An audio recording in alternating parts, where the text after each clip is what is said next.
Vamos dar início a esta pequena tertúlia que trata, portanto, questões relacionadas com o património, quais é que são as iniciativas, as boas práticas no âmbito do património e da valorização do património através seja de artes performativas, seja de iniciativas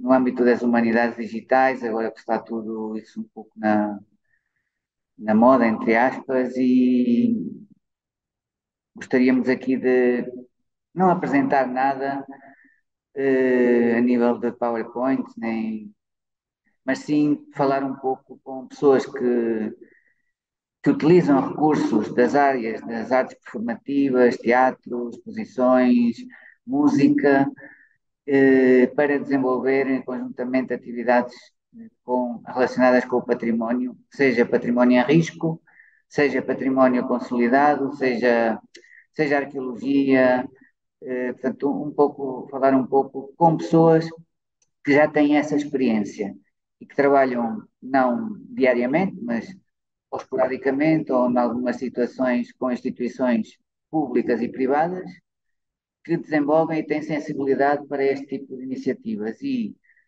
para já, o meu nome é Gerardo Gonçalves e faço parte colaboro com a Associação de História e Arqueologia de Sabrosa e com os CIDEUS, portanto, é um centro de investigação da Universidade de Évora e com empresas também privadas nas áreas da arqueologia e do património. E que gostaria de apresentar o meu colega e amigo João Pereira, que é ator e encenador e faz trabalhos nas áreas da valorização do património através das artes performativas, e um grande amigo meu e colega que é o Hélder Pereira, que está neste momento está a trabalhar em Bruxelas, mas quem melhor senão ele para explicar o que é que faz, ele e o João também, para explicarem um pouco o que é que fazem e qual é que é a experiência que têm, que eu sei que é muita, nestas áreas vinculativas entre o património e as artes, e seja qualquer tipo de arte. Especificamente, eu sei que o Helder trabalha muito a parte da fotografia e as artes contemporâneas. Não sei se calhar ele explicará melhor. E então, para já, Serei passar eu, a diz? serei então eu a começar, é isso? Ok, pode ser. Então vamos ver o que é que o nosso amigo Helder tem a dizer sobre o trabalho que faz, sobre a experiência que tem, e depois vamos lançando algumas questões polémicas e não polémicas para ver o que é que sai daqui. Ok. Força. Pronto, então em primeiro lugar agradeço o convite e obviamente que é sempre um prazer de fazer estas trocas. Aliás, depois, ainda que seja à distância,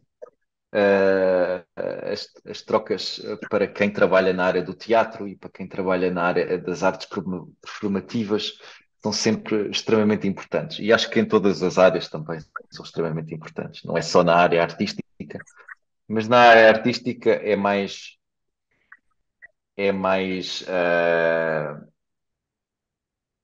é como posso dizer, é algo extremamente importante porque é sempre preciso nós termos esta ideia de presença, pronto, porque como se sabe, no caso do teatro, que é a minha especialidade, no caso do teatro, o próprio nome teatro vem do grego, teatros, e quer dizer o lugar de onde se vê. Pronto. E o lugar de onde se vê é o público. É o público que faz o teatro. Por isso, se não houver pessoas a olharem, não há teatro. Ok. Depois desta pequena introdução, eu digo sempre isto aos meus alunos, né, que também dou aulas, por isso é extremamente importante. Antes de tudo, é preciso saber olhar e saber como olhar, e há várias formas de olhar. Pronto. E isso também é latente num processo não só artístico, mas também num processo de académico, de património, por exemplo. Há várias formas de olhar uma pedra, ou há várias formas de olhar um edifício, por exemplo. Pronto, o meu percurso é muito, o Gerardo sabe muito bem que o meu percurso é extremamente diverso. E vou começar por aí para perceberem, tipo, em primeiro lugar. Eu comecei como a estudar em Évora, em História de Património. Foi aí que conheci o Gerardo e logo aí fui introduzido na arqueologia. Ou seja, tive uma pequena experiência de arqueologia. Coisa extremamente importante para mim, porque a curiosidade que já tinha, que já era grande e latente, começou a partir daí. Depois saí de Évora e fui estudar História da Arte. Estava farto de carregar baldes e decidi ir para a História da Arte, que é sempre uma coisa mais soi-disant, mais burguesa. Pronto, fui para a História da Arte, estudei História da Arte, mas como a Universidade de Coimbra é uma coisa que gira tudo à volta da universidade, eu decidi passar mais tempo no edifício da Associação Académica de Coimbra do que ir às aulas. Pronto, e aí no edifício da Associação Académica de Coimbra estive integrado em três grupos, dois ligados ao teatro e um ligado à rádio, que é a Rádio Universidade de Coimbra, onde fui diretor durante 2 anos e presidente durante 2 anos, e depois estive ligado ao TEUC, Teatro de Estudantes da Universidade de Coimbra, que muita gente deve conhecer. Pronto. E depois estive ligado ao GEFAC, duas entidades maiores. O GEFAC é o Grupo de Etnografia e Folclore da Academia de Coimbra, nome absolutamente vasto. Pronto. Depois estive na Escola da Noite, fui ator profissional durante um ano, a experiência correu bastante bem e decidi ser escritor ou dramaturgo. E fui para o Conservatório estudar dramaturgia. E aí, no Conservatório, aprendi a fazer dramaturgia e a ser dramaturgista, que é aquela pessoa que estuda os textos para o encenador e que propõe olhares e vários olhares para o encenador. Em Portugal não há muito este hábito de ter dramaturgistas, há mais ter o hábito de dramaturgos, e mesmo aí, pronto, de vez em quando, o dramaturgo normalmente tem que ter sempre um vínculo muito grande com o encenador, mas, no entanto, às vezes existe mais na área da dança e da performance, e este lado do dramaturgista é muito importante, mas ainda em Portugal, como há muito pouco dinheiro para a cultura, normalmente o encenador faz isto tudo ao mesmo tempo. Depois vim para Bruxelas, logo a seguir o Pedro Passos Coelho nos ter dito podem partir. E quando ele nos deu quando ele nos deu carta de partida, pronto, eu fui um deles. Eu saí uma semana depois do FMI ter entrado, ou da Troika ter entrado. Pronto, e desde 2011 que estou aqui em 2012, perdão, que estou aqui em Bruxelas a desenvolver projetos e aqui liga-se com esta coisa da tertúlia, projetos que estejam ligados à cidade onde estou, aos bairros onde vivo e muitas vezes a cidades que não conheço, mas que eu tentei desenvolver um projeto que me permitisse, em primeiro lugar, desenvolver tudo aquilo que já tinha aprendido, que era rádio, som, teatro, voz e escrita, e depois permitir-me viajar pela Bélgica, o sul da Bélgica, nomeadamente, por questões linguísticas, porque, como vocês sabem, a Bélgica é dividida em duas regiões, o norte, a Flandres, e o sul, a Wallonie, como se diz, onde se fala o francês. E aí, como eu já falava francês, tendo em conta que o meu pai é belga, por isso para mim era muito mais fácil. E então decidi de criar este projeto que se chamava Code Mémoire. O Code Mémoire, ou Código de Memória, foi um projeto que eu desenvolvi em primeiro lugar, e aí vamos à parte da tertúlia. Eu desenvolvi em primeiro lugar este projeto em Coimbra. A Universidade de Coimbra, todos os anos, faz uma coisa chamada a Semana Cultural da Universidade de Coimbra, que já não é uma semana, antigamente era uma semana, agora é quase 2 meses e 3 meses. Pronto. E foi nessa altura que indiretamente, eles me pediram um projeto que permitisse a Universidade de Coimbra já tinha ganho o carimbo da Unesco, mas havia um bairro associado à Universidade de Coimbra, ligada muito à Alta de Coimbra, que faz parte desse perímetro da Unesco, que é um bairro extremamente delabrado e tem problemas de envelhecimento, tem problemas de alguma droga, pronto. Mas é um bairro onde estão algumas repúblicas. E então a ideia era desenvolver as pessoas passarem por esse bairro, de forma a ouvirem histórias. Mas como é que eu iria fazer isso? Em 2018, eu estava a fazer compras aqui em Bruxelas e de repente um senhor vês um senhor empregado a fazer peço desculpa, de vez em quando já não estou habituado a falar português, por isso de vez em quando vou-me engasgar.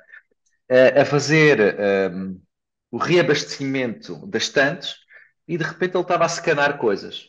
E eu pergunto-lhe, e perguntei na altura, isso é o quê, o que estás a fazer? Porque era um código QR, eu normalmente estava habituado a códigos de barras. E ele responde-me simplesmente isto, de forma muito básica, ele tinha-me dado o projeto todo ali naquela resposta. Ele disse-me, é a história do produto, desde a sua origem até chegar aqui. Pronto. E a partir daí eu percebi, tenho aqui alguma coisa. Na altura, eu tinha que ainda passar 30 minutos de uma reunião a explicar o que é que serviu um código QR. Não, estamos antes da Covid. E, ehm, e era extremamente difícil as pessoas perceberem o que era isto, etc. Pronto. E, entretanto, Coimbra foi o projeto piloto. E a coisa correu bastante bem, a ideia foi... A ideia era sempre a mesma. Ainda é sempre a mesma.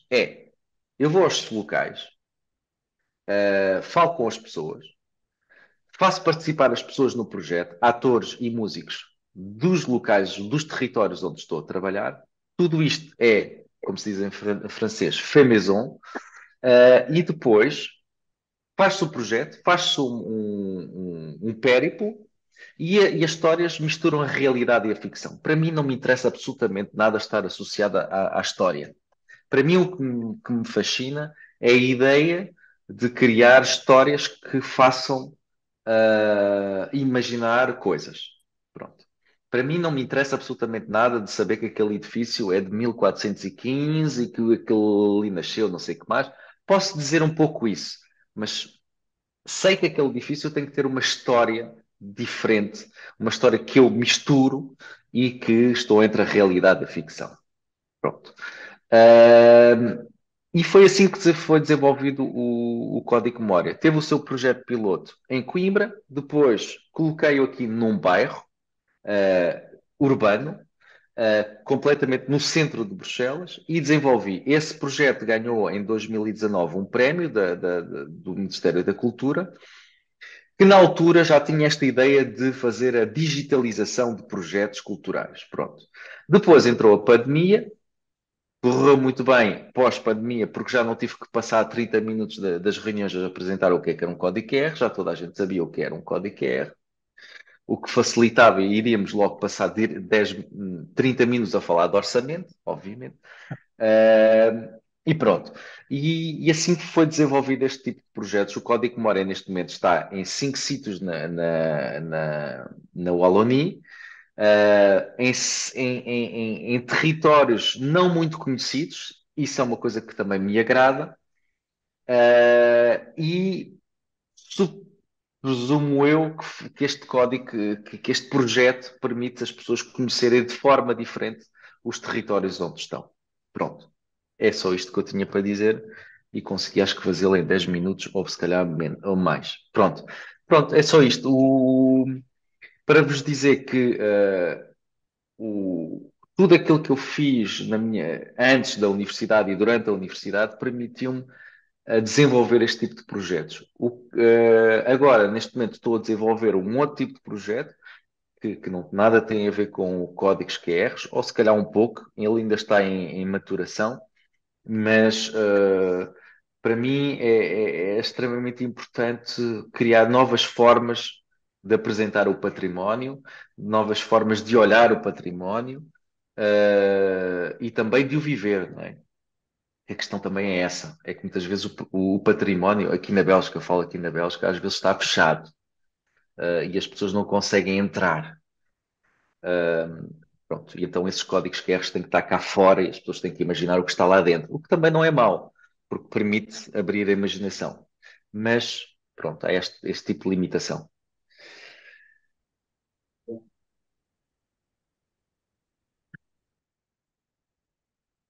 Eh, Dou por concluída a minha apresentação ok, do código de memória.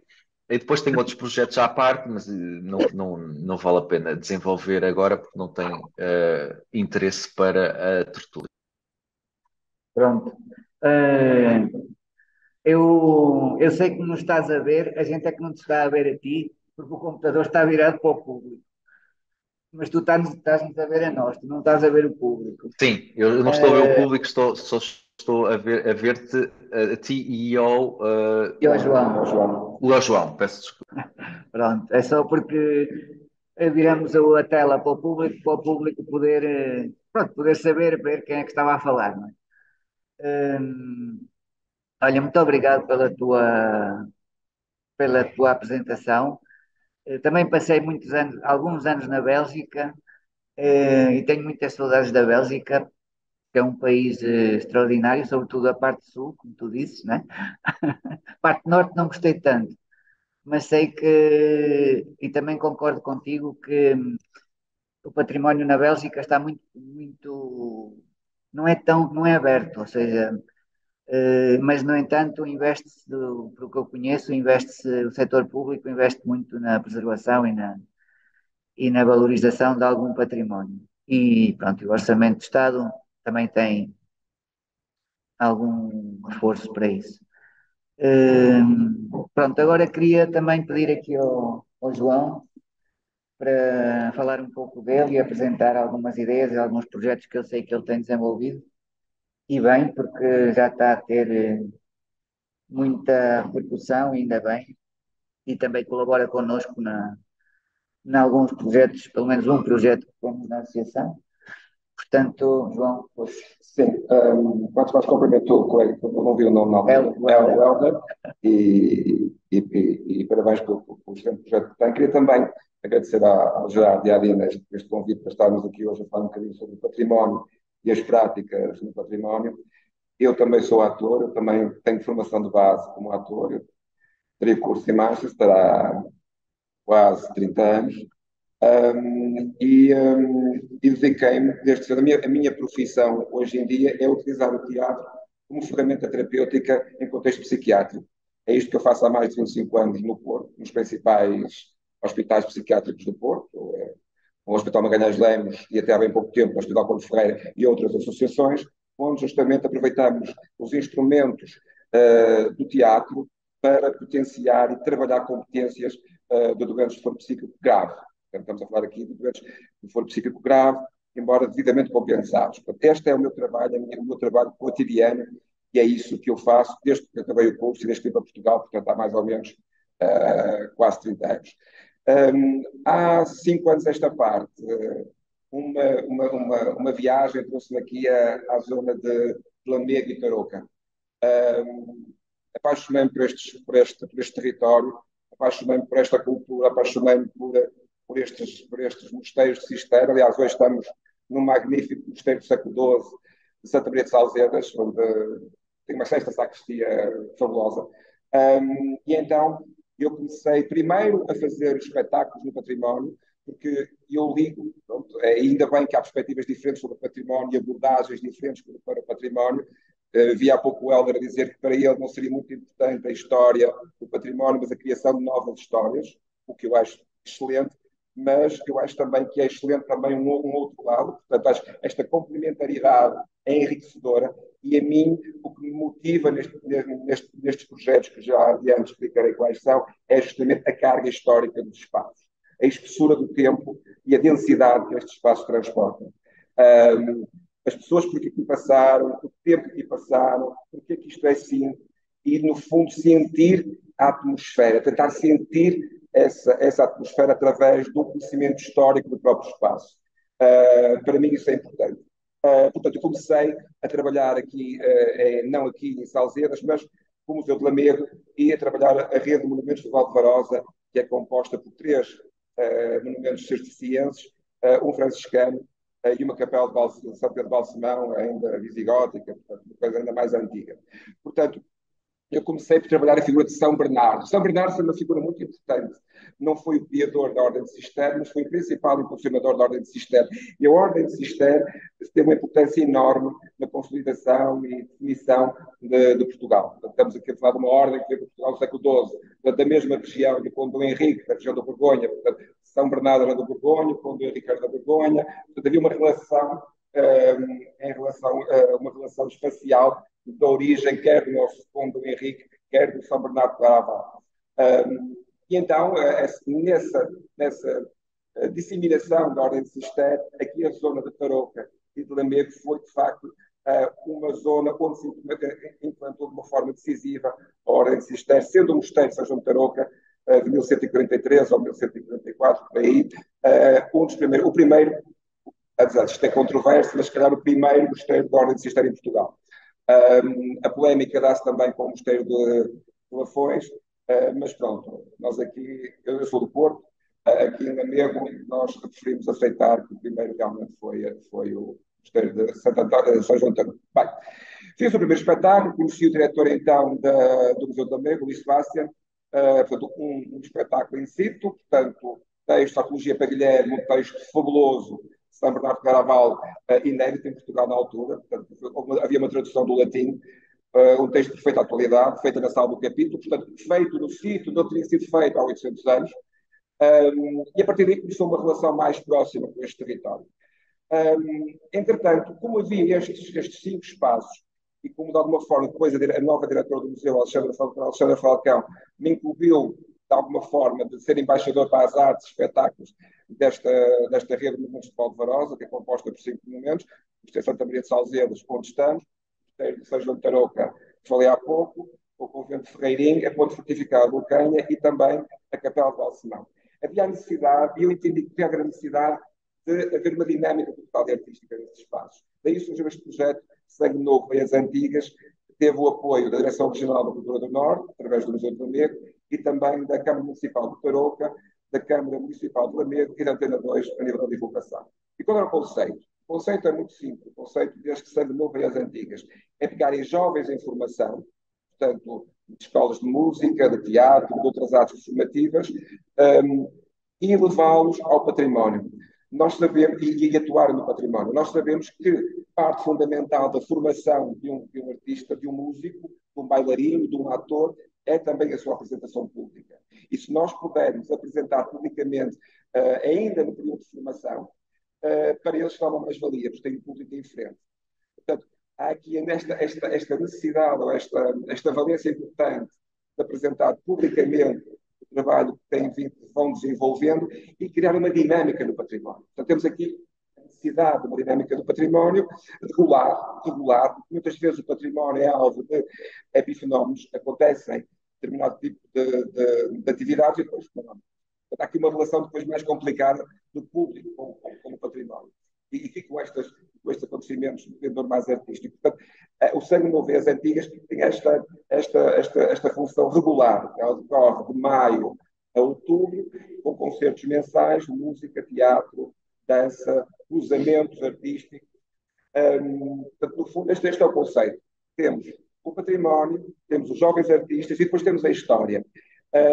E estes jovens artistas vieram para estes espaços devidamente contextualizados. Eles sabiam para onde vinham, sabiam que era um mosteiro da Ordem de Cister, sabiam que era a Ordem de Cister, sabiam quem era São Bernardo de Claraval, perceberam minimamente, na formação que normalmente estava nos espaços, o que é este fenómeno das ordens monásticas. Portanto, havia uma contextualização histórica.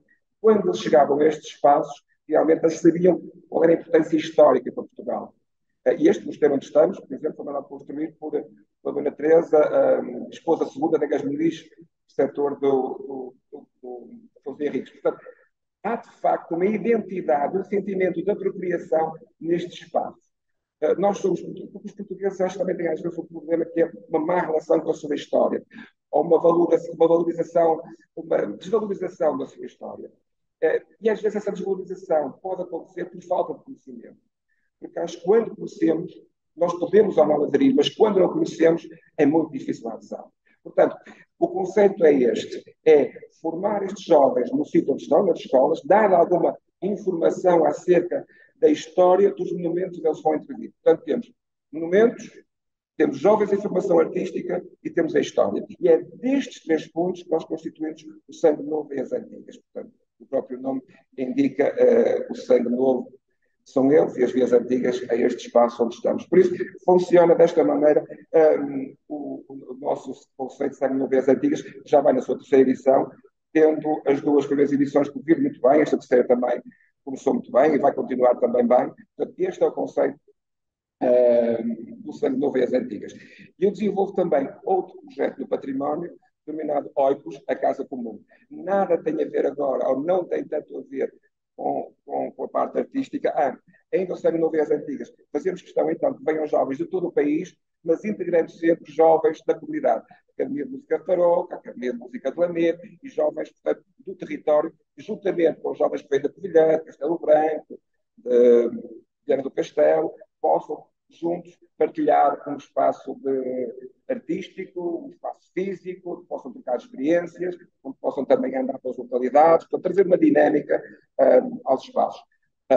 Pronto, aqui recebem então o sangue novo e as antigas para passar ao Oikos, a Casa Comum, que também tem a ver com o património, embora a gênese seja completamente diferente. Oikos, a Casa Comum, que começou o ano passado, começou com um encontro que eu tive com o texto do São Francisco de Assis, Laudato Si, Cântico das Criaturas. Eu, numa exposição que houve aqui há 2 anos, ou há 3 anos, numa igreja de Ferreirinho, que é no convento de Santo António de Ferreirinho, que é um convento franciscano, pediram para fazer alguma coisa ligada com São Francisco. E eu cruzei com este texto. E, no âmbito dessa exposição de fotografia, no Mirafórum, que se expôs aqui, também Salzedas, fiz justamente a leitura deste cântico, desta oração de São Francisco. Mais tarde, cruzei-me seguidamente com outro Laudato Si, mas desta vez o Laudato Si do Papa Francisco, que é um documento sobre a Casa Comum, uma exortação à emergência do cuidado e da sustentabilidade ecológica. E este documento, que é uma encíclica papal, fez muito sentido. E então eu juntei aqui várias situações, que é o seguinte. Estava no convento franciscano, sendo São Francisco uma das primeiras figuras do mundo ocidental a ter uma preocupação com a natureza. Não porque a natureza, por uma razão de cuidar dos passarinhos ou da vegetação, por ela ser assim, por existir, mas por ser criaturas de Deus, por serem criaturas de Deus. Portanto, havia tudo isto que está à nossa volta é criado por Deus e por isso merece ser respeitado. Estamos no século XIII. Não há a consciência ecológica que nós temos ainda hoje, não é? Portanto, o Papa Francisco se chama Francisco por causa do Francisco, do São Francisco, e escreveu a Laudato Si a partir também inspirado na Laudato Si do São Francisco.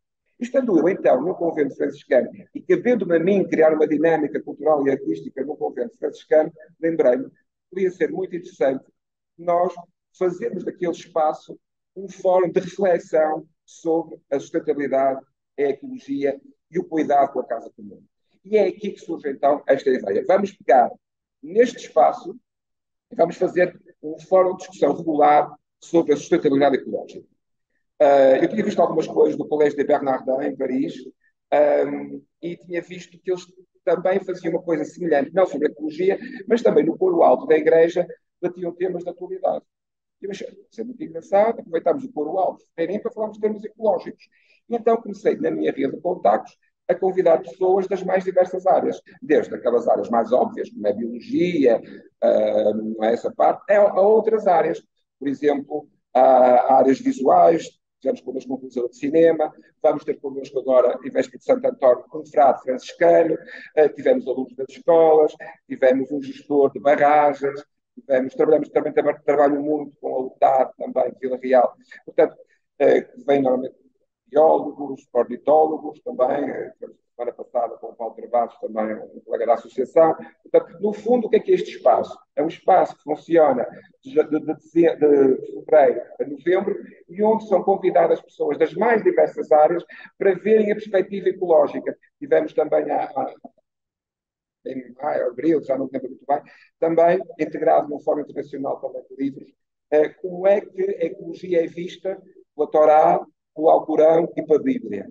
Pronto. E isto também foi uma perspectiva muito engraçada. Reunimos ali as três religiões a falar da sua percepção sobre a sustentabilidade e a ecologia. Portanto, este Oikos, a Casa Comum, é de facto um contributo para podermos pensar, refletir sobre esta temática da sustentabilidade e que para mim faz todo sentido ser um património franciscano, um património que desde sempre, desde o seu fundador, está ligado a esta temática do cuidado da casa comum e que nós não somos nós e a natureza, nós somos natureza e a natureza connosco. Portanto, somos todos criaturas de Deus, portanto, somos todos iguais. E é este conceito base que deu origem ao desenvolvimento desta prática no património, num convento franciscano, porque as pessoas, quando vão a este convento, também interessam-se um bocado por saber quem era São Francisco, interessam-se por saber qual é também esta marca que deixa no tempo todo este pensamento franciscano. E pronto, portanto, o conceito Oikos é um conceito de sustentabilidade vista sob diferentes perspectivas no património franciscano. Portanto, basicamente, o Oikos tem esta preocupação de sustentabilidade que é urgente no mundo em que estamos, aliando o património, justamente.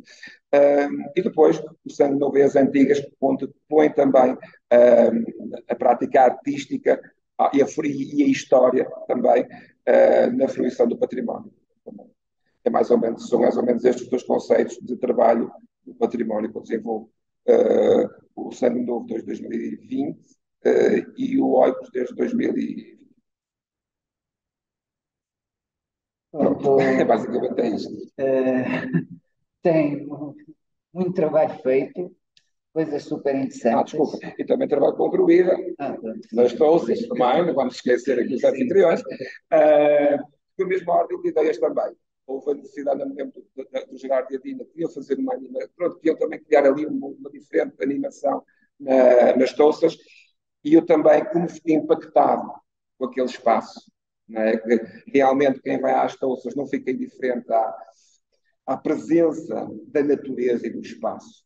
Isso a mim foi uma coisa que me fez logo, teve um grande impacto. Quer dizer, aquele espaço é para fruição humana. Sempre foi, não é? Temos o alinhamento das pernas daquele espaço, um espaço com ocupação ancestral.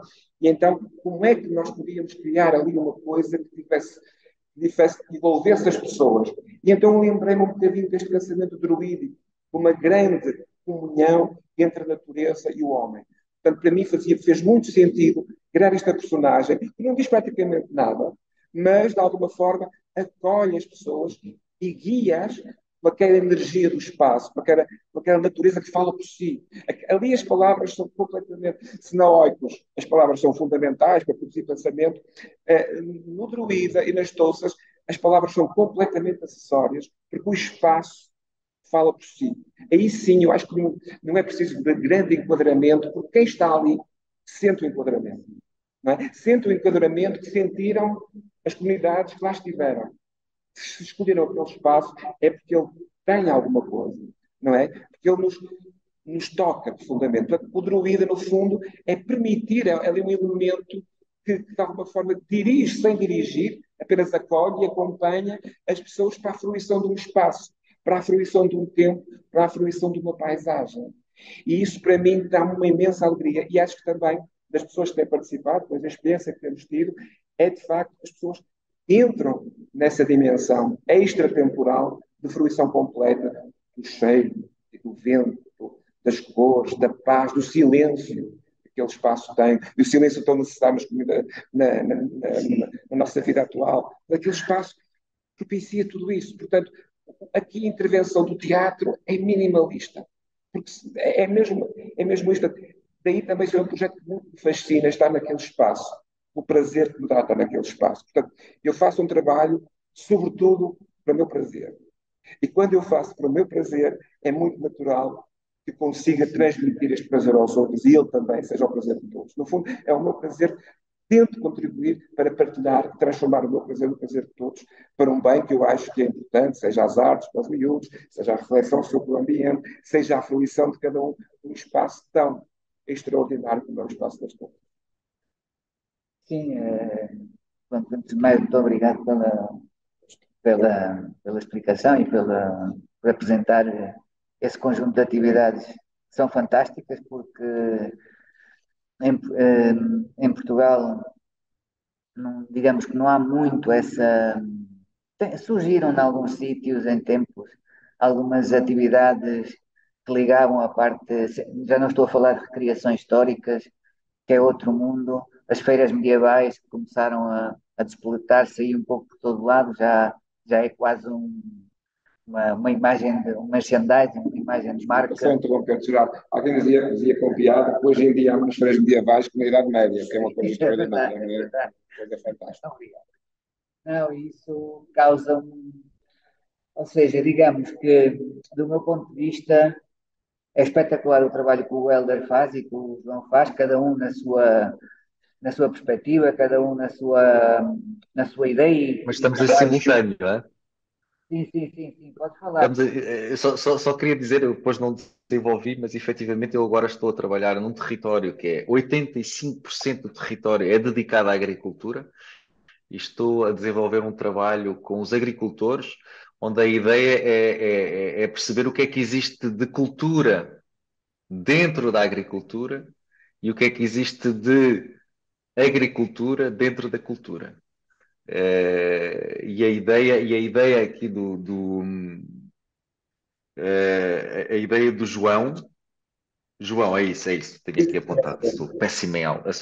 E a ideia do João é exatamente esta ideia de que, e que ele foi buscar o cântico das criaturas e efetivamente a encíclica do São Francisco, é isso, São Francisco agora, o Papa, que foi em 2000, já muito antes, já durante os anos, acho que isso saiu em 2013, 14, se não estou em erro, um texto muito bonito, um texto muito bonito sobre a questão da casa e a casa comum e o que é comum a tudo isto.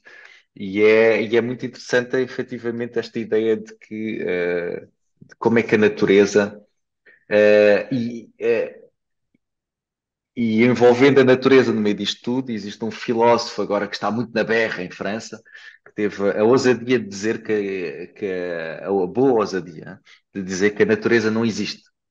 E depois Philippe Descola, que é um filósofo que está muito ligado a questões da. É o pupilo do Lévi-Strauss, que esteve durante muito tempo na Amazónia com tribos indígenas e que fala inclusivamente e fluentemente uma das línguas de uma das tribos. Ele dizia há muito pouco tempo que a natureza não existe. Porquê é que a natureza não existe? Porque a natureza não é para ser pensada. E desde que o homem pensa a natureza, coloca um problema sobre a natureza, que é a natureza não serve, não é para servir o homem. A natureza existe por ela mesma. Os românticos é que serviam-se da natureza para poder escrever poemas, para poderem chorar, para poderem estar alegres, etc. Aqui a ideia é completamente diferente. É no momento em que nós não vamos pensar a natureza, no momento em que a natureza é algo assente, aí a natureza existe por ela própria. E isso são as novas teorias sobre a natureza que estão aí na berra e que vão, acho que, mudar muito a questão da ecologia e a questão da forma como o homem vê a natureza e nunca pusemos outra vez uma questão de perspectiva, como é que a natureza vê o homem. E aí começa um ponto muito interessante do ponto de vista artístico, que é nós andamos a ver a natureza, mas como é que a natureza nos vê? E mais uma vez, para voltar à questão da história, com H grande, eu, por mim, de todo o contexto que estou a ver, de todo o decor que estou a ver à vossa volta, para mim, o que me interessa é a mesa que está a apoiar o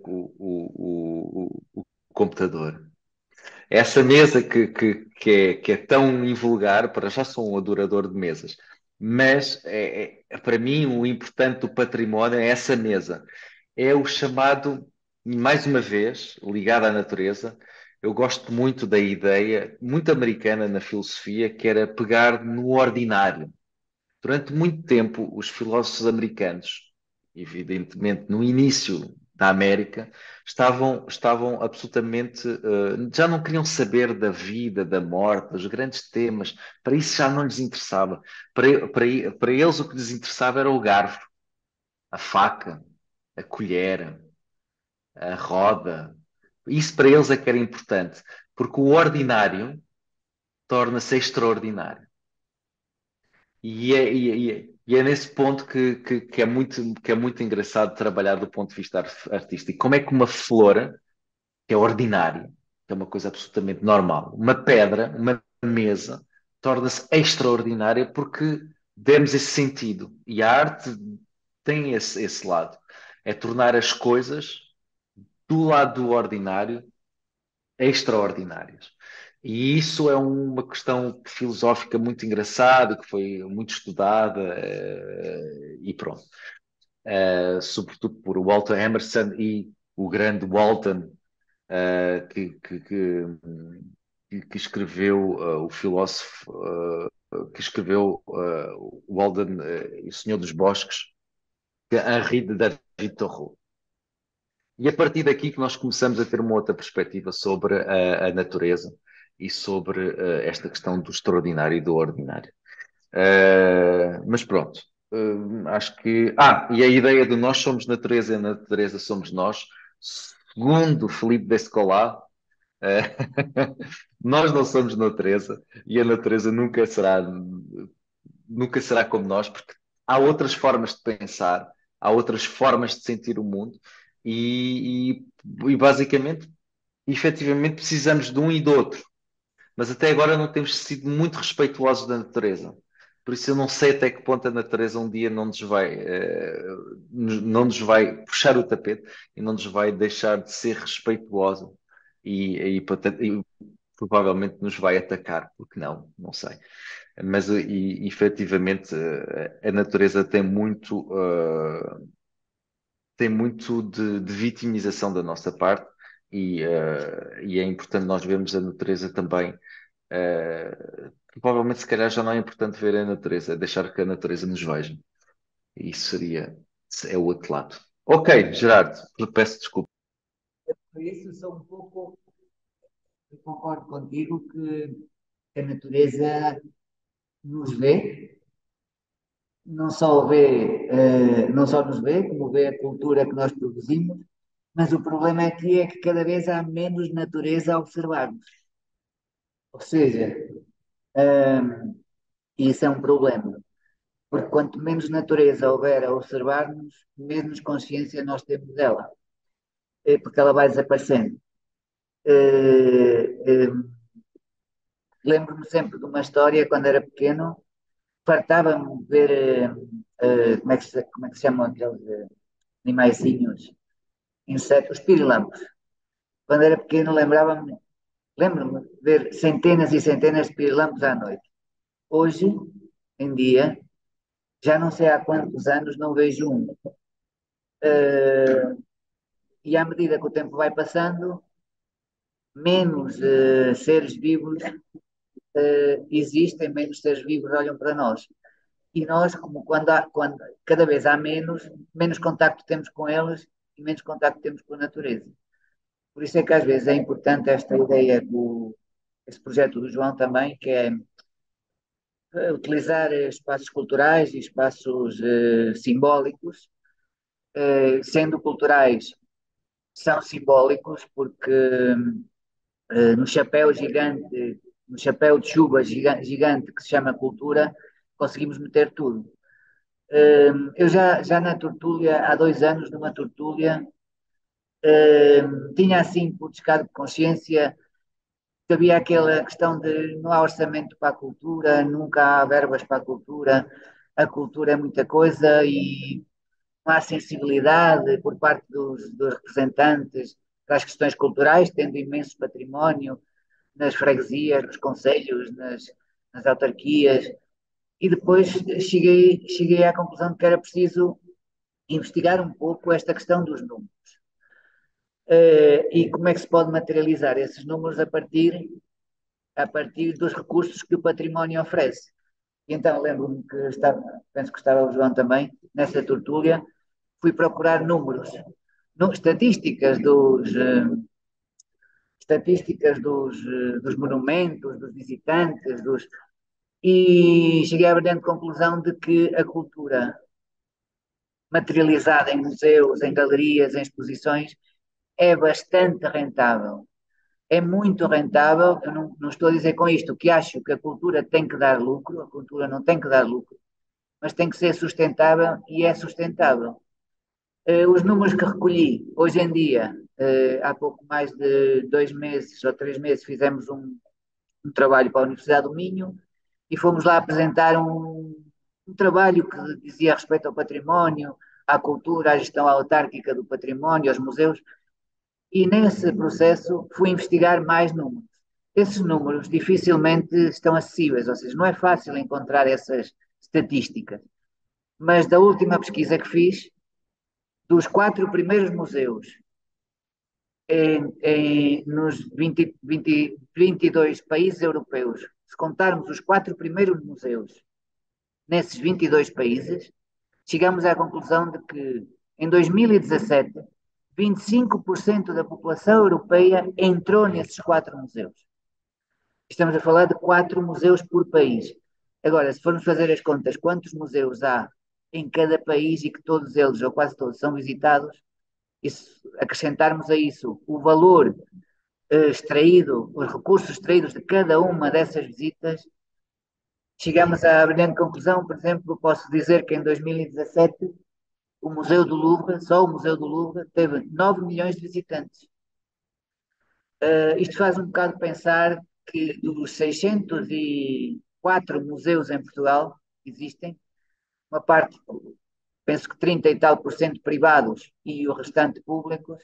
O Museu Nacional de Arqueologia, por exemplo, em 2015, 2016, foram quase 2 milhões de pessoas que entraram lá.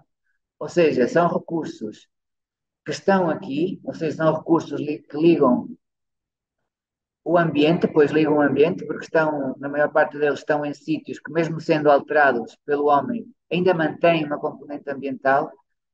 Há sítios em risco, por exemplo, em Espanha existe uma associação, que é a Espanha Nostra, que criou uma lista vermelha, chama-se Lista Vermelha, do património em risco, que eventualmente, tendo em conta a procura que existe por esse tipo de sítios, se tiverem, como é que é de explicar? Porque às vezes não é só o que aconteceu em Portugal e em outros sítios, também é que uma certa Câmara, como acontece em Sabrosa, como acontece em Évora, como acontece em vários sítios, há uma Câmara que tem um espaço, recebe uns fundos para revitalizar o espaço, transforma o espaço, converte o espaço numa galeria, converte o espaço num polo, e depois não há uma pessoa que faça a programação desse espaço para cativar e para chamar os visitantes. Ou seja, cria-se o espaço, constrói-se o espaço, investe-se no espaço e depois o espaço é fechado e não há continuidade nem em número de funcionários, nem numa pessoa que coordene e que faça a programação do espaço e que mantenha aquilo vivo. Ou seja, há muito essa falta de pessoas e depois isso é atribuído a que não há orçamento. Não há orçamento para manter ali uma pessoa pronto, a dar vida àquilo. E depois fazem-se atividades, uma vez por ano, 2 vezes por ano, no sítio, e isso parece suficiente. Ou seja, digamos que, como diz um amigo meu, que é o Paulo Travassos, Em Portugal e noutros sítios basta requalificar um sítio, por exemplo, um mosteiro, uma capela, e depois basta abrir a porta e as pessoas entram, veem o sítio, saem e vão-se embora. É suficiente para, digamos, manter o sítio, dar importância ao sítio. Mas não é, isso não chega, ou seja, se formos fazer bem as contas e desafio qualquer um a pesquisar nos registros oficiais da Direção-Geral do Património, do Instituto Nacional de Estatísticas, na Associação Europeia de Museus e Centros Históricos, vão ver as estatísticas das visitas dos sítios e o interesse que pelo menos 25% da população europeia tem nos 4 primeiros museus dos 20 países ou 22 países da União Europeia. E aí vão chegar à minha conclusão de que é uma imensidão de gente que procura, hoje todos chamamos cultura, não é? Sim. E não tem a ver só com exposições, tem a ver com tudo. Dinâmicas, fotografia, plantas, tudo. Por isso, eu acho que é preciso também desvendar um bocadinho o pano e... Por acaso, pensando por causa do Heller, e é importante termos perspectivas completamente diferentes, e temos esta perspectiva diferente. Eu realmente, nesta mesa, o que me interessa é o que está atrás. A mesa realmente é acessória, por sem ela tem como também gosto, também. É bonito, mas eu acho que nós podemos voltar. É muito interessante, agora eu tenho dito que há uma corrente de pensamento americano que foca nas histórias, na criação de histórias. E é engraçado, é percebermos a história dos Estados Unidos. É um país historicamente sem história. Portanto, há necessidade de colocar a história no hoje, no agora, porque não há este lastro histórico. Para um poderá ser peso, para alguns poderá ser algo pesado, para outros pode justamente ser catalisador de criação artística, de criação de outro tipo de perspectiva sobre o património. Portanto, temos também que reparar na comunidade em que estamos. Estamos em Portugal. Se compararmos Portugal com Itália ou com França, a relação portuguesa com o património está, de facto, muito complicada. Nós tivemos, em 1834, o fim das ordens religiosas e o património foi completamente desmantelado. Foi tudo levado embora e hoje temos azulejos de São João de Tarouca nas cozinhas das pessoas. Tudo bem que elas possam ter, mas houve um património que foi feito e que desapareceu. Ganhou uma nova vida na cozinha das pessoas, certo? Mas o património que atravessou 800, 700 anos, agora transformou-se. Ok, transformou-se. Mas, de facto, eu acho que nós precisamos de referências numa época de virtualidade e egocêntrica. As nossas histórias, certo, são interessantes. A criação das nossas histórias, certo, são interessantes. A nossa fusão com a outra história, com a nossa história, sim, são interessantes. Mas isto potencia um egocentrismo que a comunidade, que a civilização tem, que é, vemos isso no Facebook, no Instagram, que é, nós somos importantes. A nossa história é importante. A minha, se calhar, é mais importante que a tua. A tua é mais importante que a minha. E esquecemos que há outra história que é de todos. E é justamente esta história de todos, este património que nos liga à Terra. Portanto, pôr aqui esta mesa, com certeza nós pusemos aqui esta mesa, a diferença é esta, que nos permite isto, muito bem, mas este bloco de paramentos atrás já cá está. E não vamos valorizar a mesa só porque é estranha e vamos criar uma nova relação vamos criar esta relação nova deste espaço, século XVII, ou neste caso, com este armário e com esta mesa. Isto cria uma nova relação, óbvio. Não é? Eu, se puser um miúdo a dançar contemporâneo num púlpito de uma igreja, de 1 metro quadrado, como é que o bailarino vai desenvolver a coreografia num metro quadrado? Isto cria uma nova relação com o espaço, certo? Mas se calhar convém ao miúdo saber para que é que aquilo servia. Qual era a força que emanava daquele púlpito. Para ele perceber na sua criação como é que ele vai criar uma dinâmica, uma coreografia num espaço de 1 metro quadrado, que era um espaço onde se faziam outras coisas. Portanto, para mim a história, para mim aquilo que está atrás, é de facto muito importante. Até pelo seguinte, já cá estava. E se já cá estava, nós devemos perceber porque é que estava cá. O que vem novo, ótimo, podemos criar novas relações com o novo, mas respeitando sempre o que está para trás. E isto é uma coisa que em Portugal, estamos a falar agora da realidade portuguesa, daquela que eu vivo e naquela que eu cresci, nós nas cidades destruímos o que é antigo. Não temos uma prática de remodelar, de restaurar, de recuperar. E isto é horrível para o país. Nós temos coisas, temos um caos urbanístico em muitas das cidades, que se vai à Espanha não se assiste, vai-se à Itália não se assiste. Há uma preservação, um cuidado, um orgulho das coisas que tem. Eu trabalhei em Tarouca com miúdos que não sabiam o mosteiro de Tarouca. Claro que eu podia pular uma mesa e criar uma nova relação. Mas o mosteiro de Tarouca tem 800 e tal anos. Eles têm que saber isto. É importante que eles saibam isto. É importante que nós... Uma casa não pode ser pousada no terreno. Foi uma tempestade e leva. Ela tem que estar fundeada em alicerces. E os alicerces são esse conhecimento. Mas depois nós podemos criar o que nós quisermos. É como no bailado. Nós não vamos dançar a dança contemporânea. Muita gente faz dança contemporânea. Tá? Mas se não houver a formação clássica, quer dizer, cria-se realmente uma nova dança. Mas, caralho, a formação clássica vai permitir que a dança contemporânea tenha um outro enquadramento. Portanto, eu acho que este lado do alicerce, e em Portugal, com a maioria de razão, nós destruímos todos. Aliás, eu sou do Porto. E uma coisa que me está a chocar imenso é que está a nascer junto à Ponte da Rábida um edifício com 15 ou 20 andares que está a 10 metros da Ponte da Rábida. Corrompendo completamente a obra do Edgar Cardoso. Como é que isto hoje em dia ainda é possível? Não é? Como é que isto é que se dá? Quer dizer, isto não seria possível. Não é? Eu compreendo o Pompidou do Renzo Piano no meio de Paris, faz sentido. Agora, eu compreendo que foi completamente disruptivo na altura, mas realmente havia um conceito que está por trás daquilo. E hoje estabelece uma relação nova com a cidade, é certo. Mas o Louvre existe. Portanto, é este tipo de coisas que eu às vezes... E ninguém diz, no Porto, ninguém refila. Quer dizer, como é que se constrói? É o que dizia um colega meu.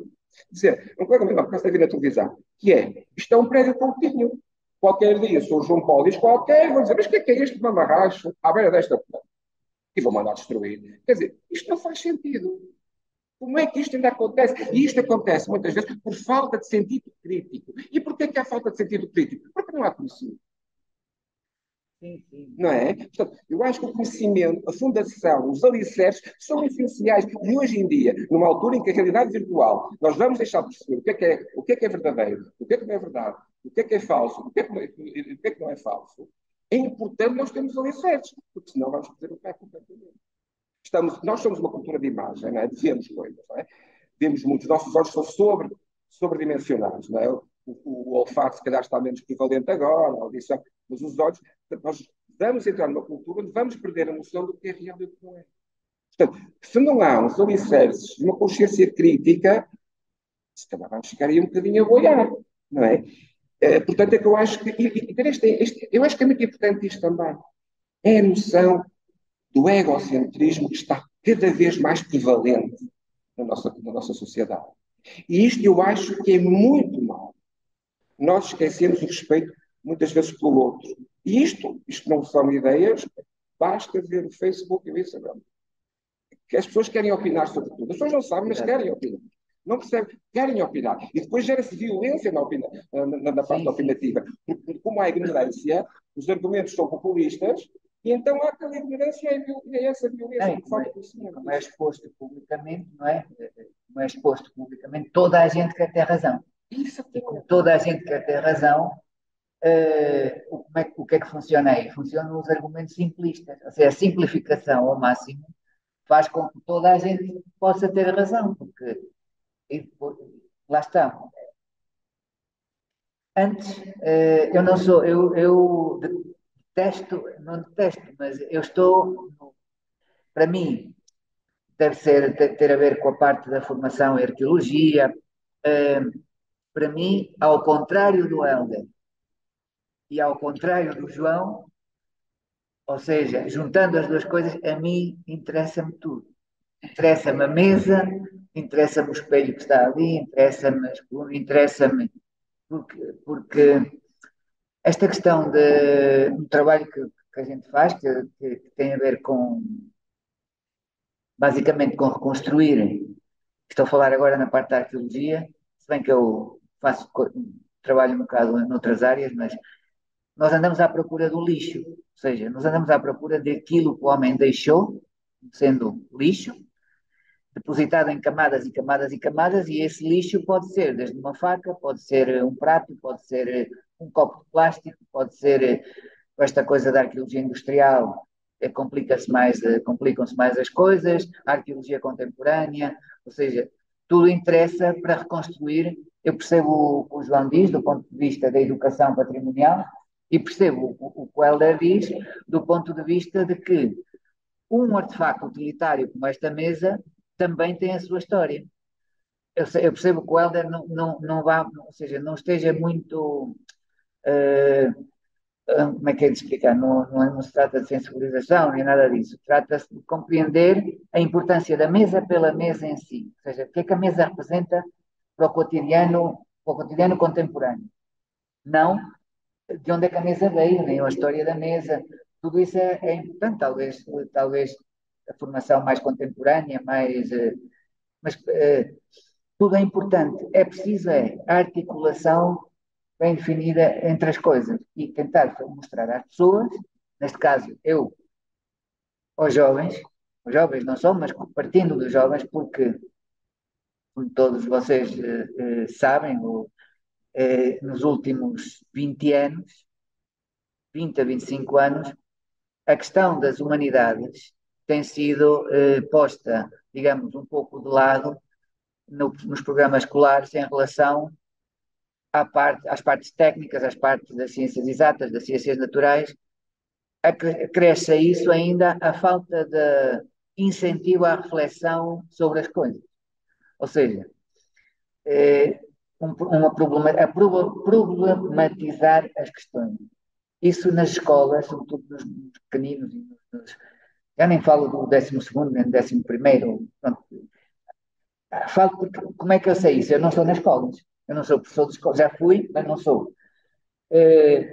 Mas o contacto que a gente tem com esses miúdos, com miúdos de 12 anos, 13, 14, 15, 16, 17, o que eles falam, o que eles nos dizem, denota ali uma falta epá, de pensamento crítico, de raciocínio sobre as coisas e direciona, sobretudo, para questões de respostas simplistas que abrangem tudo e mais alguma coisa e que é tudo fácil a partir de uma reflexão simplista das coisas. É como hoje em dia a gente vê, e há muita gente a aproveitar-se disso.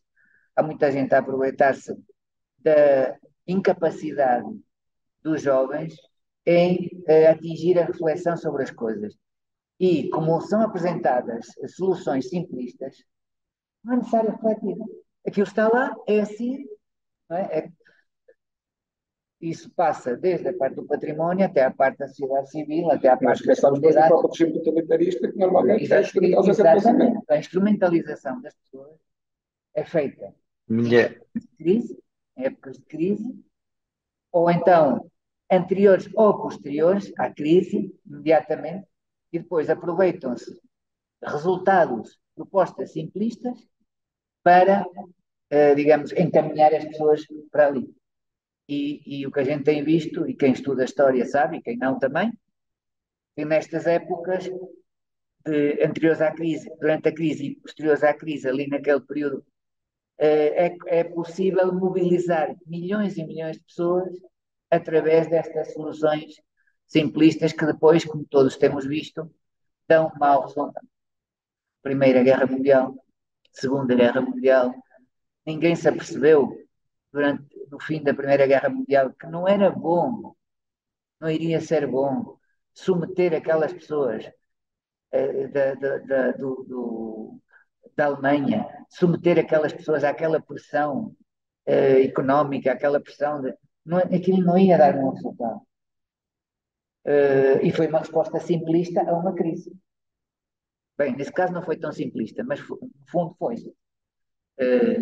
Pronto, essa. Eu só queria dizer duas coisas aqui em relação àquilo que.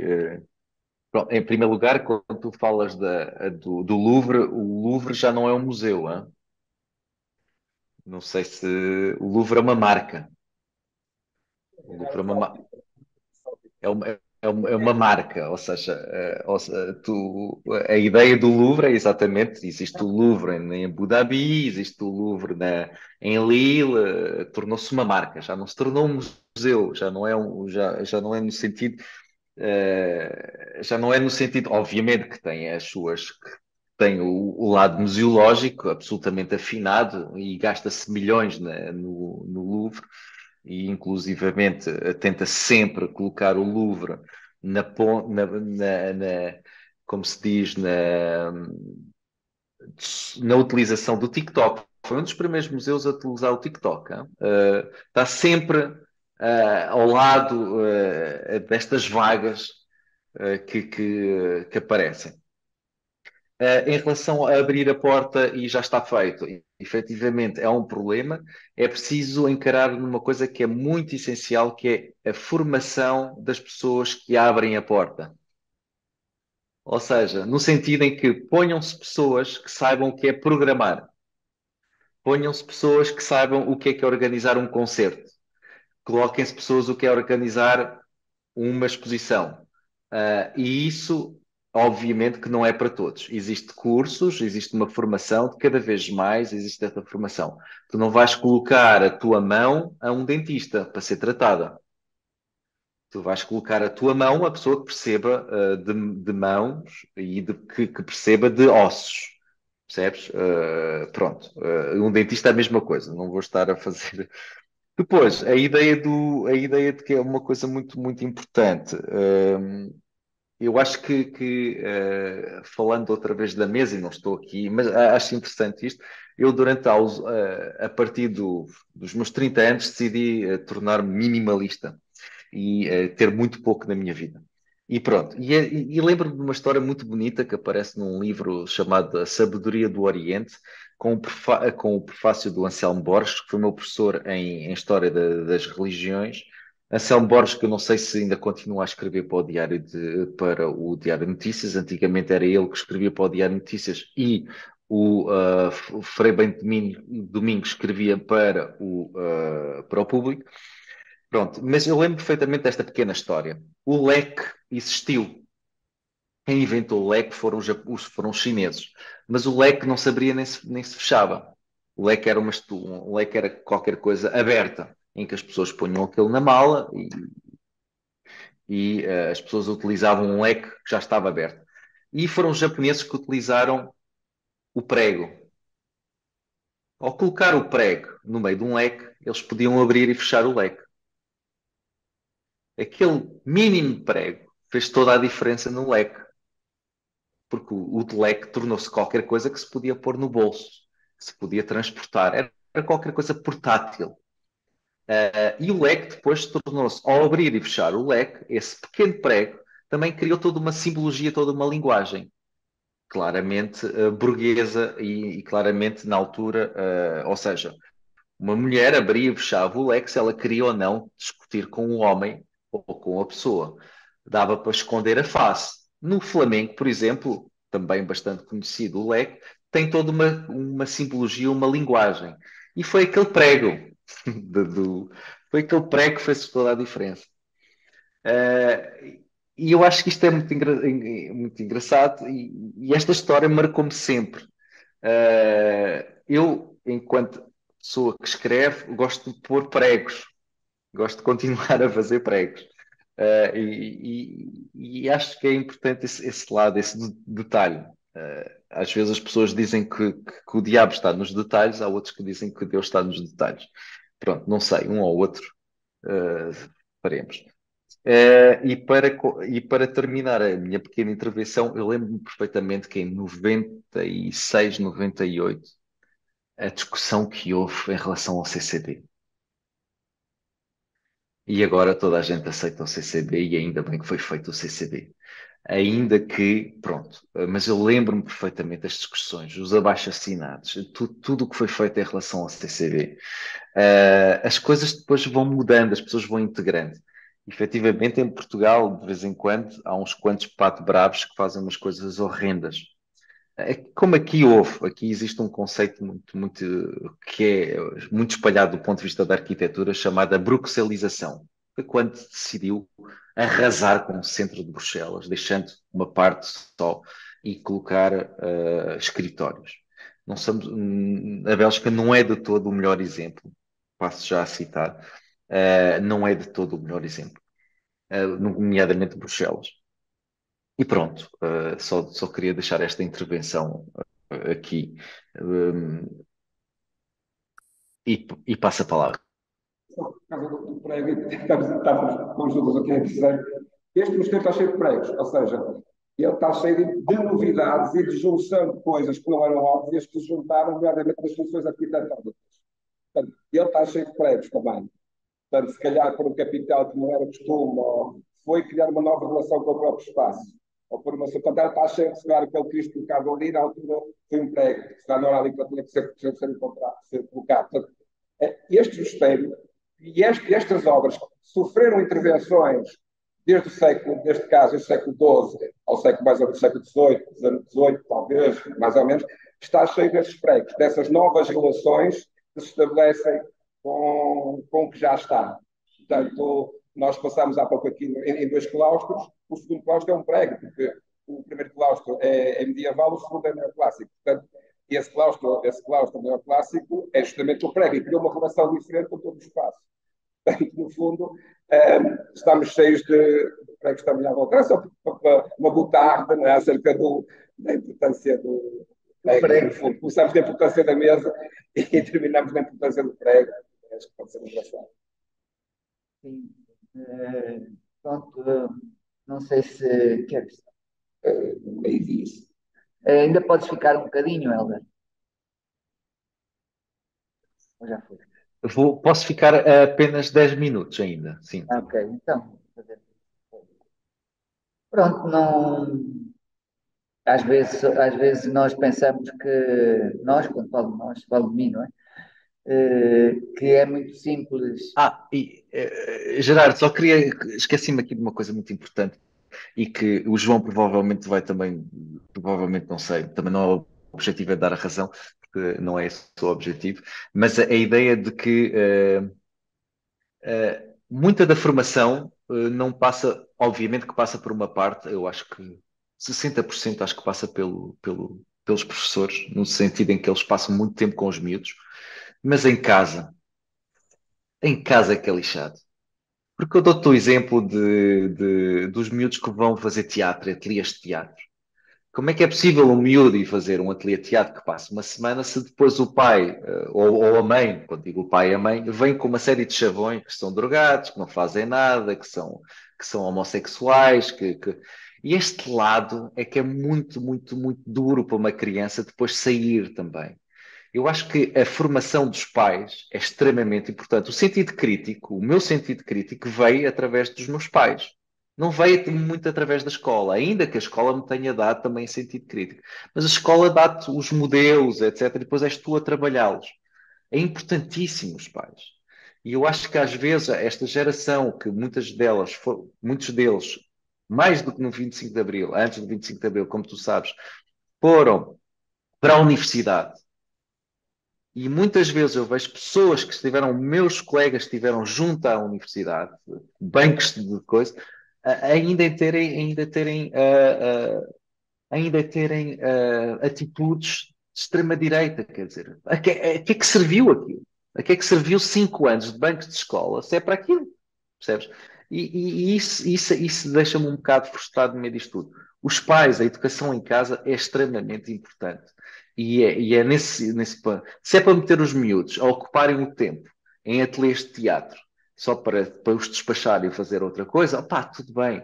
Mas depois dizerem coisas que são todos, que não fazem nenhum e que são todos uns parasitas, etc., isso é que é o mais grave. E isso para mim é um dos pontos essenciais nesse sentido crítico. São os pais. Nesse aspecto eu concordo contigo, mas também não me esqueço de uma coisa que é, ou seja, há famílias e, eh, digamos, a vida delas não é fácil. E hoje em dia Hoje em dia é muito pior porque enquanto nos anos 80, nos anos 70, eu sei porque nos anos 70 não, mas nos anos 80, eh, o meu pai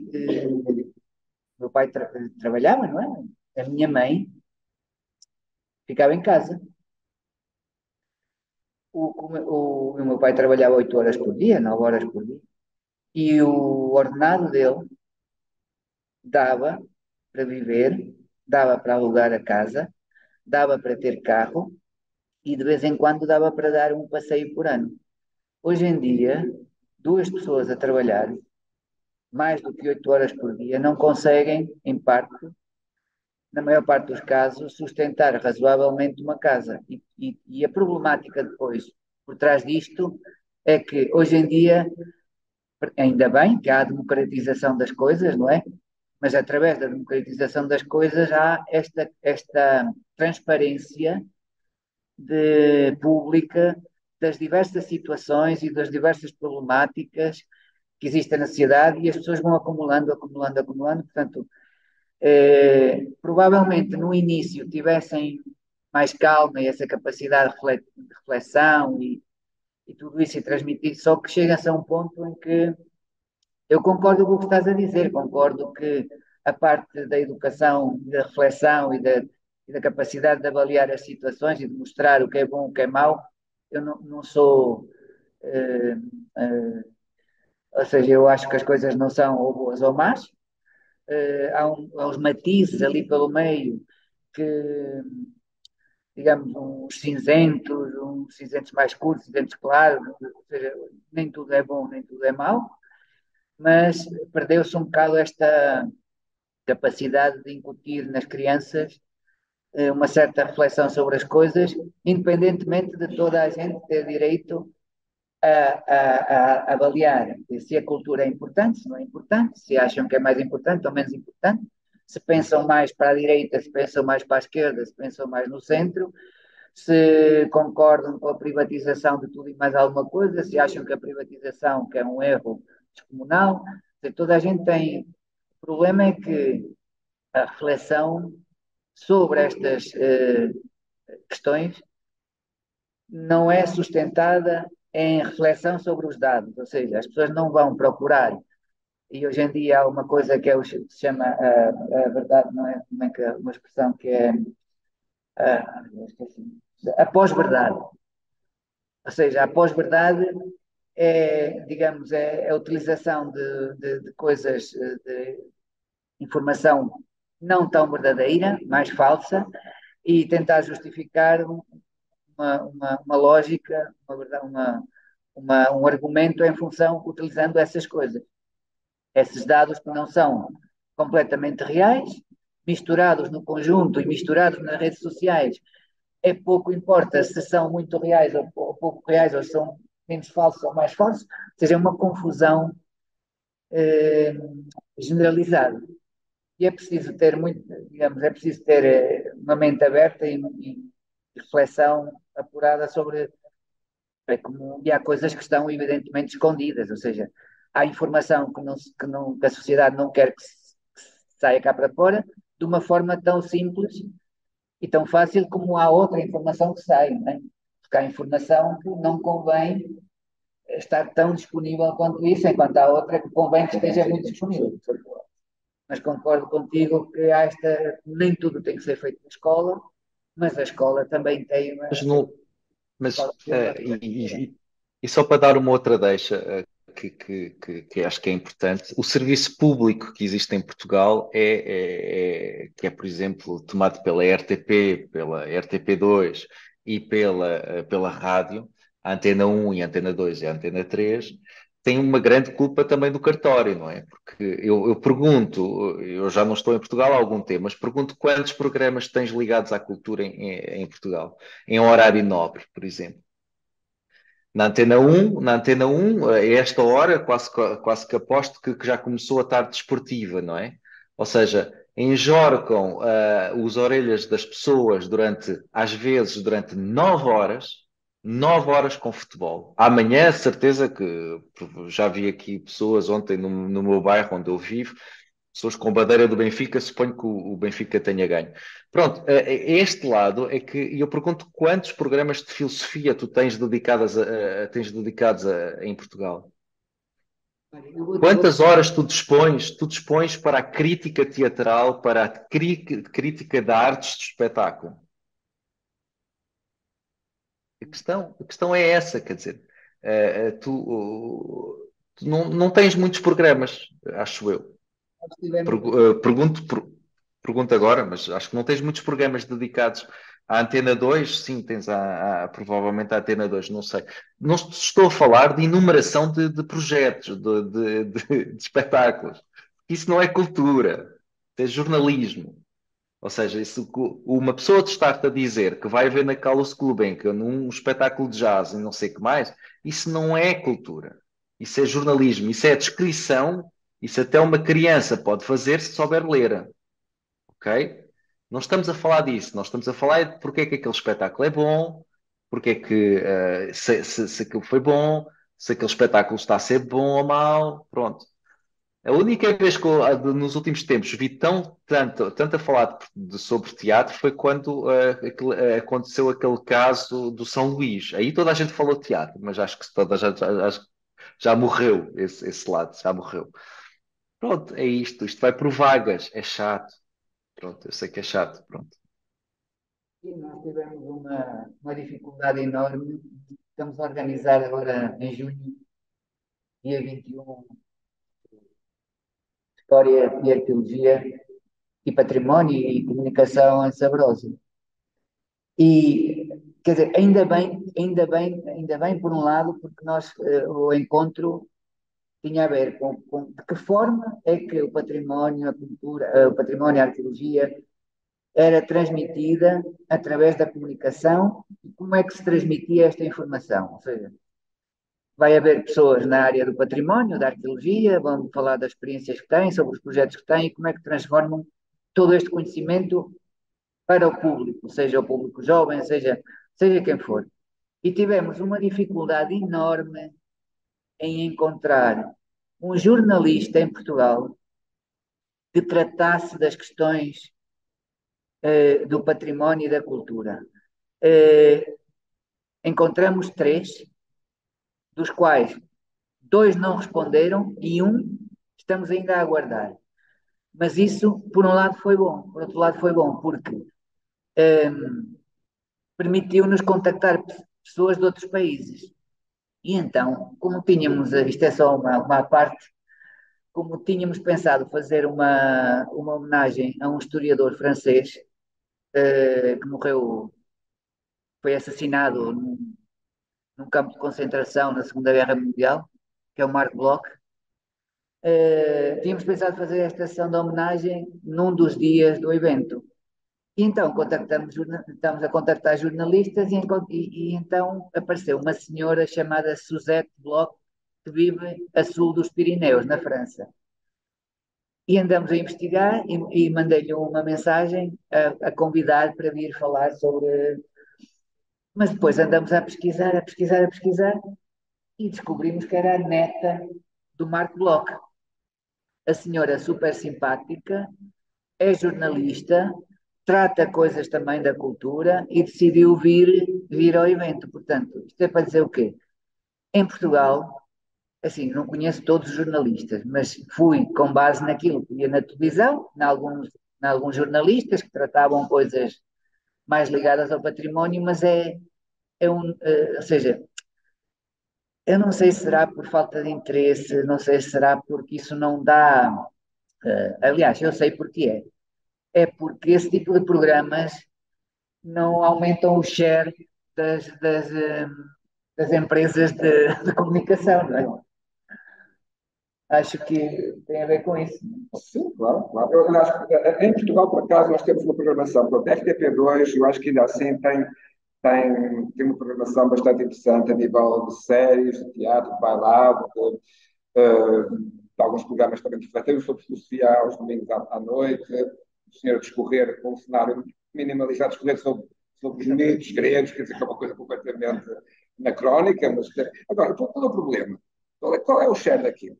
0,01. ao 0,02.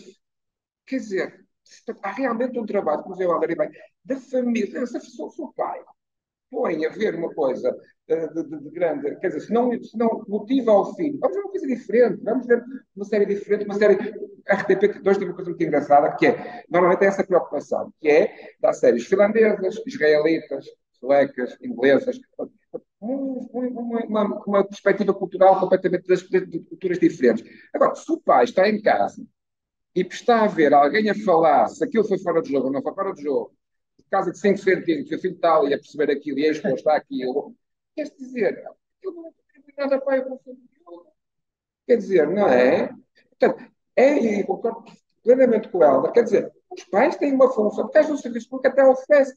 A RTP2 tem para acabar, agora não acaba, mas tem os programas excelentes, que eu agora normalmente vejo também na RTP Play. Agora, o cheiro é baixo. Quer dizer, eles sofrem uma pressão imensa. Aliás, sofreram há uns anos atrás, que era para acabar com aquilo. A RTP2 tem que ver. 2.000 pessoas, acaba-se, não vale a pena. Não é? Portanto, isto aqui, o serviço existe. Agora, o serviço do bem é os pais estão em casa, não é o professor da escola, é os pais que estão em casa, e se calhar vamos ver este programa, vamos ver esta série, vamos ver não sei o quê, sabe? E isto é um trabalho que, a formação de adultos é tão importante como a formação das crianças, é a formação dos adultos, não é? Porque realmente às vezes as coisas existem, só que ninguém vê. E se ninguém vê, vão acabar, não chegam mais tarde. Sim, mas lá está, é uma função, pronto, é uma função, independentemente de não dar share, não é? Não dá. A, É serviço público. a serviço público, ou seja, não deve ser lucrativo, não deve ser serviço público. Vamos, quando tens um share de 1, tem um share de 10, troca de 0, quando tens um share de 1 ou de 0, é muito difícil para o administrador dizer, não, nós vamos comprar esta série que custa não sei quantos mil euros, porque realmente tem qualidade, plasticamente é bonito, os atores são bons, a história é interessante, a narrativa faz sentido, temos aqui um processo narrativo diferente, alternativo, assim. Quer dizer, vamos comprar essa série, ok. E depois o Estado diz, mas vou dar não sei quantos milhares de euros por uma série que convence 100 pessoas. Agora, claro que essa série é importante para o sentido público. Não obriga a ver a realidade e aquilo de uma forma diferente. Só que é muito difícil para quem gera uma empresa, mesmo do serviço público, dizer não, 1.000 pessoas. Portanto, é muito. Quer dizer, per capita, a série pode custar 500 mil euros cada pessoa que está a ver a série. E depois temos programas à mesma altura, cada pessoa fica por 50%, ou até dá lucro. Não é? Para isso não são canais privados. Mas temos esta dificuldade. E eu acho que aqui é a família, são os pais que têm também que estimular. E depois há uma coisa muito importante também, que é exatamente isso que estás a dizer, que e fazendo quase analogia do futebol, porque estamos na ideia do futebol, esta ideia de que em primeiro lugar é preciso que os políticos saibam que o tempo artístico não é o mesmo tempo político, ok? Não é a mesma coisa. Existe uma função muito grande, que é uma responsabilidade muito grande.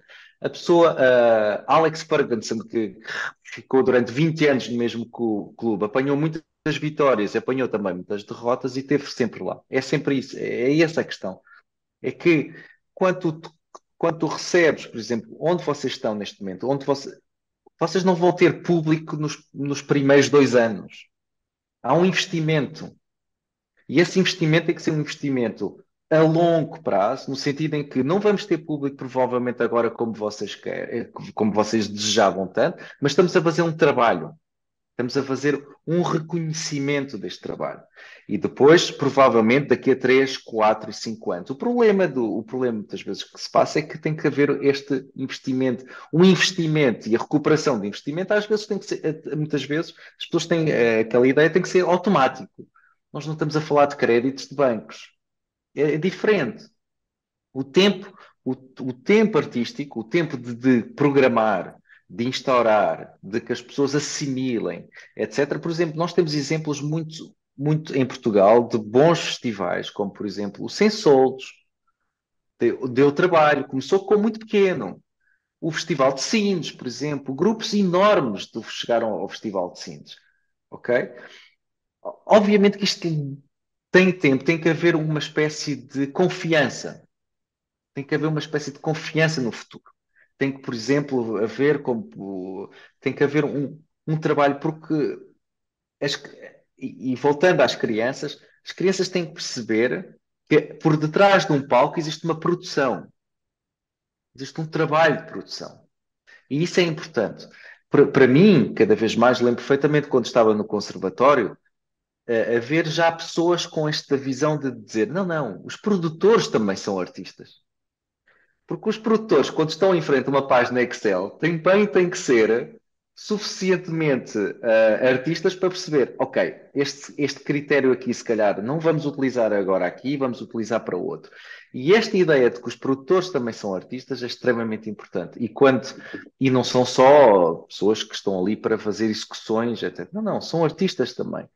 E aí vamos mudar as coisas. Os curadores, obviamente, que são artistas, mas estávamos sempre a ver os produtores como pessoas que faziam. A única ideia que nós tínhamos de um produtor era ele tem que nos arranjar dinheiro para nós fazermos isto. Errado, errado.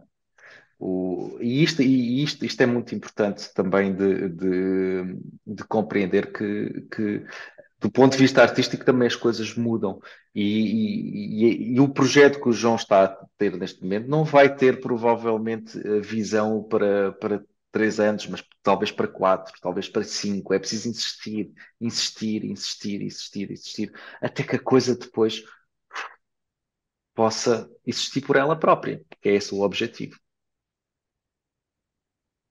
Pronto, meus amigos, vou ter mesmo que vos deixar. Gostei muito, João. Vou ver mais coisas. Depois aproveito para depois provavelmente ficar alguma relação via pessoal e por troca através do Gerardo.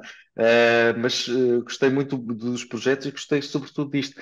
Eu só participei nesta tertúlia porque, em primeiro lugar, não sou sempre apologista do como se diz, que eu seja aquilo que digo, por isso participo em todos este tipo de debates que gera discussão, que gera cultura. Não é Culturgest, não é Gulbenkian, mas é este tipo de trabalho em pequeno, em micro, que a mim me interessa. São estes pequenos pregos que vocês estão a pôr no território que para mim me interessam. E não posso deixar de adorar a ideia do prego e depois de quando me propõem de mostrar, olha, mas tens este prego aqui nesta primeira coisa, do recusar. Aceito absolutamente. Sou mais sensível a este tipo de coisas, a este tipo de pequenos projetos muitas vezes vão ter uma dimensão grande do que muitas vezes as Gulbenkians e os CCBs e etc. Acho também importante, obviamente, mas sou mais por este tipo de coisas. Muito obrigado. Agradeço a tua participação, foi muito interessante, aqui a do João também, e espero que possamos voltar a repetir isto. Agora, mais passado, mais para a frente, mas eu gostei muito e queria agradecer também às pessoas que vieram assistir e espero que tenham gostado e vamos nos vendo por aí. E a Evita também. E só para terminar, eu acho que o contrato para fazer os retábulos que vocês têm atrás, o contrato de pedido, etc., porque normalmente era assim que se fazia antigamente, não era por contrato. Foi assinado numa mesa.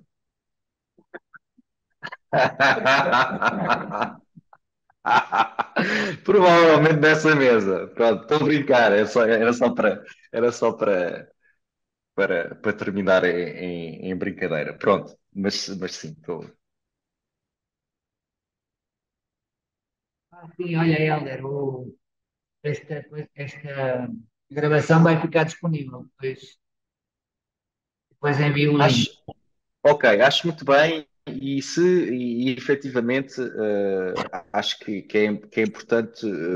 Esta coisa do jornalismo cultural é extremamente importante também, porque muitas vezes as pessoas esquecem e andamos a perder muito disso, infelizmente, e acho que é extremamente importante as escolas de jornalismo terem esta aptidão também para o jornalismo cultural, porque neste momento não há jornalismo cultural quase em Coimbra, peço desculpa, em Portugal. É só fazer recebes uma newsletter e depois fazes o teu artigo. Isso não é nada, isso não, absolutamente, isso é copy-paste. Inclusivamente os artistas, e o João poderá ter experiência, eu aqui quase faço isso. Eu já crio o texto para o jornalista fazer copy-paste, que é para ele não fazer erros. Já estamos neste ponto, já estamos de tudo feito, tudo misturado, tudo. Assim é só ele fazer copy-paste e pronto. Não, se ele toca naquilo, muitas vezes só faz asneira. Pronto, tenho que vos deixar. Muito obrigado, João, muito obrigado, Gerardo, e ao público também, que não vi, mas pronto, espero que esteja aí. E se tiverem mais propostas deste género, estarei sempre disponível para participar. Tchau, obrigado. Muito obrigado, tchau, tchau.